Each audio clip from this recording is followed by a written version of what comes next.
Sveiki, aš esu Sigutė Ach ir man teko garbė iš tikrųjų ir laimė gauti šitas sienas. Jau ne vieną kartą aš svečiuojuosi Šaltinio progimnazijoje ir šį kartą mane tikrai labai įkvėpė Jūratės progimnazijos direktorės idėja, kad jinai nori, kad šita laiptinė taptų kažkokiu priminimu, kas yra iš tikrųjų šaltinis ir kodėl šaltinis. Ir jinai sakė, pažadas šaltiniui. Tokia kvantinis šuolis, idėja. Ir aš galvoju, pažadas šaltiniui, mes ateinam paprastai tik tai pasisemti, kodėl mes turim kažką pažadėti. Ir aš pradėjau vystyti šitą idėją ir galvoju, tiesiog atrodė, kad kaip šitame sode pradėjo darytis struktūra, minčių spiečius, visas idėjų kūrys. Ir nežiūrinti tai, kad atrodė ranką vedžiojo kažkokia stebuklinga jėga, šitas kūrinys gimė per kažkur tai 20 valandų piešimo, bet aš laikau jį vienu geriausių savo kūrinių ir noriu truputėlį pakomentuoti, kokios mintis man atėjo į galvą vėliau, jau stebint šitą kūrinį po kiek laiko. Nes viskas prasidėjo su idėja, kad jeigu šaltinis, pabandom atvaizduoti tą šaltinį, tai šitos baltos dėmės, šitie rutuliai vėliau atsidūrė rankose, nes pradžiai buvo tik rutuliai, ir tik švelnių teptukų braukiama ir ieškoma to, toks tarsi nedidelis šokis laipiant laiptais buvo pradėjęs vykti.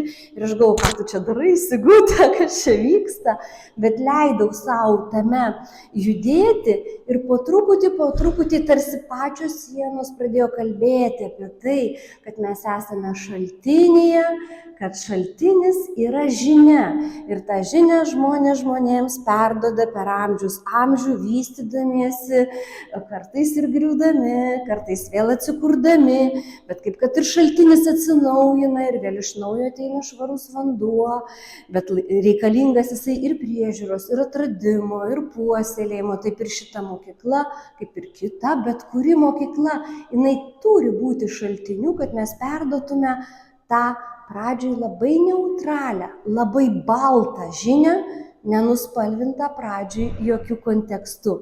Bet kontekstas šauna tuoj pat, nes mūsų sąmonė, kaip kad šitas sodas simbolizuoja mūsų ir bendruomenę, ir mūsų augimą vidinį, ir mūsų struktūrą tvarką, kad mūsų visose vertybėse būtų tvarka.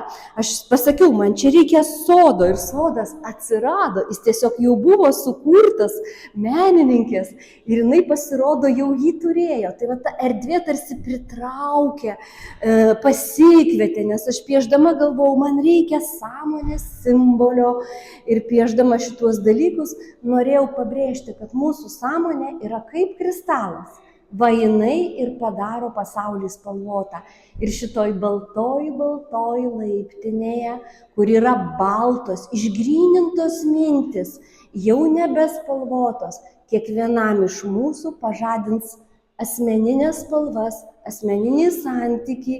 Ir aš tik norėjau palinkėti, kad šitoj laiptinėje mes galėtume išgryninti savo spalvas, kad jos nepurvinais tonais keliautų, o kad mes aiškiai suvoktume, ką mums reiškia, kad galėtume apmąstyti. Tai čia yra tokia atsinaujinimo, bėg pro šalį, atsinaujinimo vieta. Mes įeinam ir lėtai, eidami, skaitydami, apmąstom patys save. Nes mes šitoj baltoj tyloj, šitose baltose tikrose mintyse, jau patikrintose laiko mintyse ir laiko išvalytose mintyse, mes čia esame spalvoti. Mes čia turime savo kažkokį tai spalvotumą. Taip, kažkur biškį užsisvajojau. Aš noriu parodyti vieną labai svarbią vietą. Jinai yra pirmam aukšte. Mes sakėm, kad šitoj laiptinėje reikia judėti iš apačios į viršų, vis siekiant aukščiau, labiau, vis daugiau patiriant, prisimenant, kas mes tokie, kokį mes turim savo vidinį turinį. bet iš tiesų galima judėti žemyn. Ir kaip sakė Jurga Ivanauskaitė, nušvitimas tai yra nusileidimas nuo ego kalno, nuo ego viršūnės, nuo visų savo spalvų į šaltinį. Ir šaltinio retai būna ant kalno, dažniausiai šaltinis kažkur lomoj, kažkur slaptoj vietoj. Taigi judant į apačią, tu irgi gali nueiti į vidų, į intraversiją. Tai siekis į viršų ir tuo pačiu intraversija į apačią. Gal dėl to mane taip sužavėjo šitą laiptinę, nes joje tu esi vienu metu ir į viršų, ir į apačią, bet argi tai ne apie augalą, nes mes turim turėti šaknis, tiesa, liesti tą savo protėvių žinių, tikrųjų žinių vandenį, siekti šaknimis kažkur iš praeities ir vėliau realizuoti ją kaip savo naują struktūrą, išauginti dar vieną korio dalį, kaip tas sodas, kiekvienas savo tą koriuko struktūrėlę įlieti visą mūsų žmonijos turtą. Ir jau čia perlipti visas ribas valstybių ir tautybių, nes mes visi žmonės, čia pagrindinė balta idėja, kaip mes ją spalvinsim. Ir gražiausias momentas šitoj laiptiniai nėra spalvų. Jinai balta, bet joje yra mano spalva.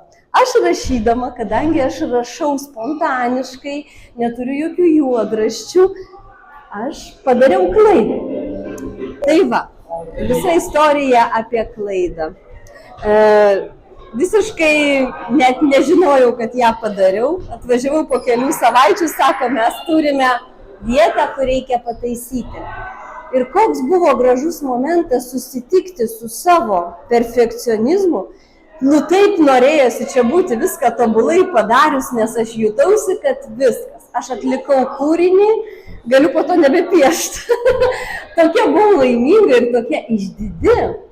Ir šita klaida man atvėrė tarsi duris, nes aš supratau, kad jeigu žmogus pasiekia tobulumo, čia labai Japonijos meistrai tą yra pajautę ir aprašę, kad net tobulai darantis arbatinuką arbatos meistras, jis vėliau jį biškį įbrėžia, nes tobulumas tik dievams. Ir Graikijos kultūrose, antikinėse, čia labai daug kur tas atsispindi. Tai aš galvoju, jeigu nebūtų šitos klaidos, tai būtų viskas tobula ir mirę, nes žmogus, jeigu jisai yra tobulas, jeigu jis etalonas, jisai sustingsta. Ir tame sustingime yra sąmonės mirtis. Tik tai tas, kas yra gyvas, nuolat gali vystytis ir augti kaip tas sodas, nes kitaip jisai taps citata ant sienos.